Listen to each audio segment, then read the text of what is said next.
हाँ जी, आज हम उदयपुर के एक राणा थे, उनका नाम था राज सिंह जी। इन राज सिंह जी के समय उदयपुर में एक सलूम्बर जो जगह पड़ती वहाँ पर एक घटना हुई थी। बात ये हुई थी कि किशनगढ़ था है, और किशनगढ़ में एक गढ़ था जिसका नाम था रूपनगढ़, और रूपनगढ़ की एक राजकुमारी थी जिसका नाम था चारुमती। एक बार की बात है, जब रूपनगढ़ की चारुमती अपने महलों के बाहर बैठी हुई थी, तभी कोई स्त्री या महिला जो भी तस्वीरें बेचने के लिए आई हुई थी। तस्वीरें यानी चित्र बना हुआ था, पहले पेंटिंग बनाई जाती थी, तो तस्वीरें बेचने आई थी एक लड़की। तो वो आती आती ये रूपनगढ़ आ गई और उसने देखा चारुमती को। उसने सोचा कि ले लेगी, लड़कियों को शौक होता है हर चीज़ का। तो वो लड़की उसके पास ले गई चारुमती को, और चारुमती के पास जाकर बोलती है कि आप तस्वीरें ले लो। फिर वो जो अलग अलग राजाओं की तस्वीर थी, अलग अलग साम्राज्य की, ठीक है। तो उसमें क्या, जब वो लड़की उसको तस्वीरें बता रही थी, तो तस्वीरें बताते बताते अचानक उस तस्वीरों में औरंगजेब की तस्वीर आ गई, और चारुमती ने उनसे पूछा कि ये किसकी तस्वीर है। तो उस लड़की ने कहा, जो औरत आई थी, उसने कहा कि ये इसको नहीं जानते हो आप, ये आपके वर्तमान के शासक मुगल सम्राट औरंगजेब की तस्वीर है। उस चारुमती ने जब औरंगजेब की तस्वीर को देखी, और औरंगजेब वहाँ उस टाइम पर एक तो लगा रखा था इसने जजिया कर, और उस टाइम पे इस औरंगजेब ने हमारा राजपूताने में एक पूरे भारत में, राजपूताने क्या पूरे भारत में एक अभियान चला रखा था, मूर्ति तोड़ो अभियान।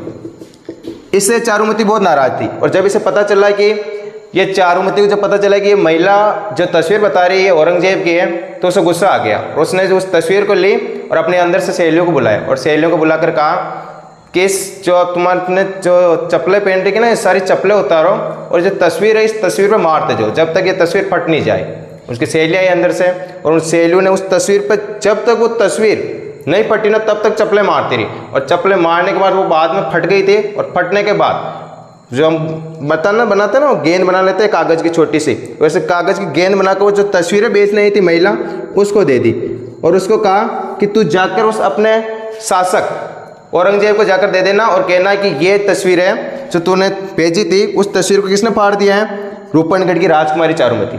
वो महिला जाकर, अब तुमने देखा होगा गाँवों में जब छोटी सी बात होती है तो बात का बतंगड़ मरने में कोई टाइम नहीं लगता है। कोई भी महिला हो, छोटी सी बात होती है उसमें थोड़ी मिर्च मसाला ज़्यादा ही लगाती है, और औरंगजेब को जाकर बोलती है कि साहब मुगल शासक, आपके बारे में चारुमती न जाने क्या क्या बोल रही थी, और जब मैंने उसे बताया तो आपकी तस्वीरें फाड़ दी, और आपको गंदी गंदी गालियाँ भी निकाल रही थी, और मैं कह भी नहीं सकती ऐसी ऐसी गंदी गालियाँ निकाली उसने। अब औरंगजेब को गुस्सा आ गया, और औरंगजेब ने कहा कि मैं मुगल सम्राट हूँ, और मेरे बारे में कोई लड़की ऐसे कैसे बोल सकती है। तब उस औरंगजेब ने निश्चय किया कि जब तक मैं इस लड़की से शादी नहीं करूँगा ना, और इससे अपना अपमान का बदला नहीं लूँगा, तब तक मुझे चैन नहीं आएगा। और औरंगजेब अपनी सेना लेकर किशनगढ़ की तरफ से आ जाता है। जब चारुमती को पता चला कि औरंगजेब आ रहा है, उस टाइम पे महाराणा थे उदयपुर के राज सिंह जी, और ये राज सिंह जी इस औरंगजेब से पंगे ले रहे थे। जैसे इसने जजिया कर लगाया था, तो राज सिंह जी ने कहा कि मैं जजिया कर यहाँ पे मेवाड़ में नहीं लगने दूंगा। जैसे उसने मूर्ति तोड़ो अभियान चलाया था, तो राज सिंह जी ने कहा कि तुम मेवाड़ में मूर्ति तोड़ो अभियान नहीं चला सकता। तो चारुमती को पता था एक ही आदमी है जो मेरी रक्षा कर सकता। तो चारुमती ने मैसेज किया राज सिंह जी के, राज सिंह जी ने मैसेज किया, व्हाट्सएप किसी पे किया होगा, इंस्टाग्राम पे किसी पे। राज सिंह जी ने जैसे ही चारुमती की तस्वीर देखी, डीपी को पास में लिया होगा और देखा होगा तो बढ़िया थी। तो राज सिंह जी ने कहा बहुत अच्छी लड़की है, मुझे पसंद आई, आई लाइक इट। और पसंद आने के बाद राज सिंह जी ने उसको मैसेज किया चारुमती को कि बेबी आप टेंशन मत लो, मैं आ जाऊँगा आपको बचाने, और आपसे मैं क्या कर लूँगा, शादी। जब राज सिंह की और चारुमती की शादी की बातें चलने लगी, और औरंगजेब को जब पता चला, तो औरंगजेब ने अटैक करना स्टार्ट कर दिया राज सिंह जी पर।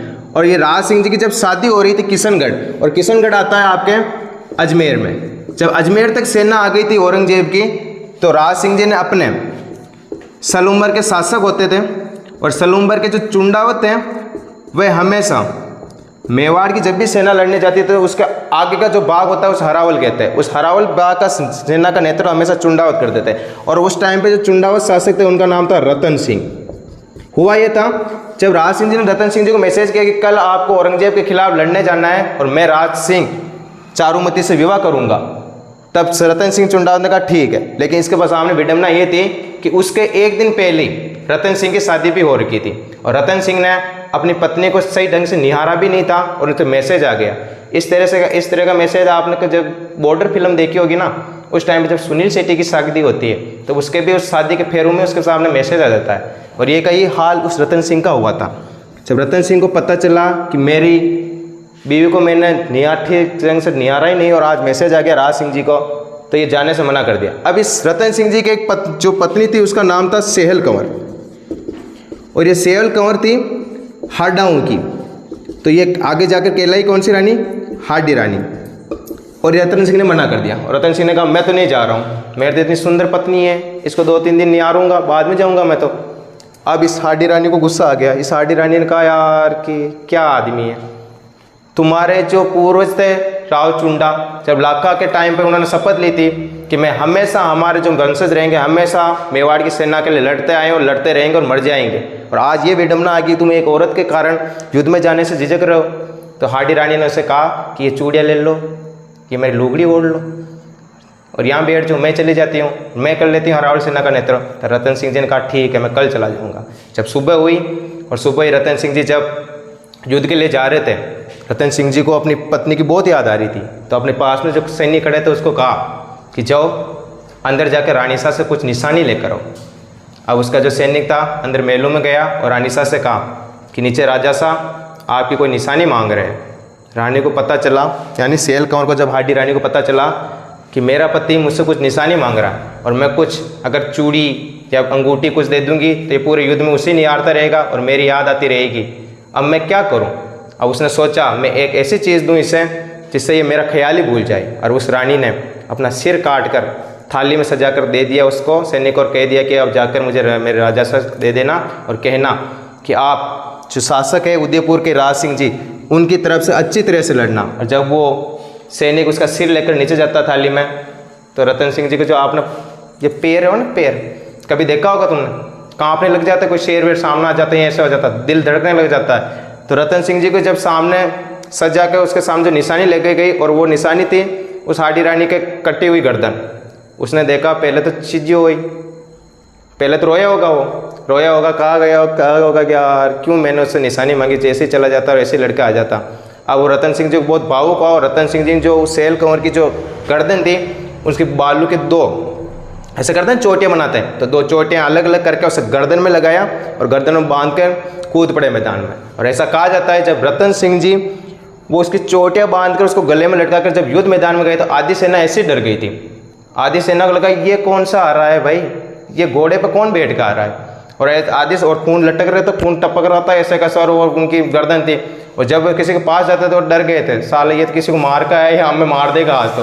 और कहते हैं कि आधी सेना अजमेर से ऐसे ही भाग गई और राज सिंह जी उस सेहल कंवर हाडी रानी के त्याग बलिदान के कारण वो राज सिंह किससे शादी कर पाए? चारुमती से शादी कर पाए। और एक आपके मुकुल दास जो थे उन्होंने कविता भी लिखी थी कि चुंडा जब सेनानी मांगता है, निशानी मांगता है, तो उस हाडी रानी ने अपना सिर काट कर दे दिया था। जैसे सुना होगा आपने, चुंडा मांगी सेनानी सर काट दे दियो सतरानी, और ऐसी सतरानी थी। जब राज सिंह जी और चारुमती एक बार राजसमंद झील के किनारे बैठे थे तो राज सिंह जी उसे कह रहे थे चारुमती से कि आज हम दोनों जो बैठे हुए हैं, हम दोनों का जो मिलन हुआ ना, वो आज किसके कारण हुआ? एक तो सलूम्बर के रतन सिंह जी के कारण, और सलूम्बर के रतन सिंह जी के खास जो पत्नी थी सेहल कंवर हाडी रानी के कारण आज हमारा मिलन हो पाया, वरना मिलन नहीं हो पाता। देखिए आज ऐसी विडम्बना है कि इन रानियों को हम जानते भी नहीं है। वास्तव में हमारा राजस्थान है जो वीरों की भूमि नहीं है, वीरांगनाओं की भूमि है। इन वीरांगनाओं के कारण ही यहाँ पर वीर पैदा हुए। वरना देख लेना, अगर पद्मिनी नहीं होती ना तो हम रतन सिंह जी को नहीं जानते, अगर अमृता देवी विष्णोई नहीं होता तो हम विष्णोई धर्म को नहीं जानते। अलग अलग देख लेना, कभी भी कोई भी हुआ हो उसके पीछे किसी न किसी नारी का अवश्य हाथ रहा होगा। जैसे हमारे यहाँ पे शिवाजी गए थे तो यहीं पर सुना देता हूँ मैं। एक बार शिवाजी जब अपनी माँ के पास बैठे थे तो उसकी माँ ने उनसे कहा था कि बेटा मैं तुमसे कुछ मांगती हूँ। जैसा आपको कुछ अपनी माँ कहती होगी कि यार कुछ ये कर दो, नौकरी वोकरी के लिए कहती होगी, तब शिवाजी उसकी माँ ने कहा था कि मैं बेटा कुछ मांगती हूँ। और शिवाजी की माँ ने कहा था, ये बात कही थी। अब शिवाजी ने कहा बोलो माँ आपको क्या चाहिए? तो उसने कहा मुझे न तो महल चाहिए न कोई ऐशो आराम चाहिए, मैं केवल ये चाहती हूँ कि पूरे हिंदुस्तान में जहाँ जहाँ पर हरा रंग दिखाई दे रहा ना वहाँ पर केसरिया रंग मुझे दिखाई देना चाहिए। और वो शिवाजी अपनी माँ के कारण, अपनी माँ के कहने के कारण पूरा मुगल जो सल्तनत थी उससे लड़ गया। ठीक है, धन्यवाद।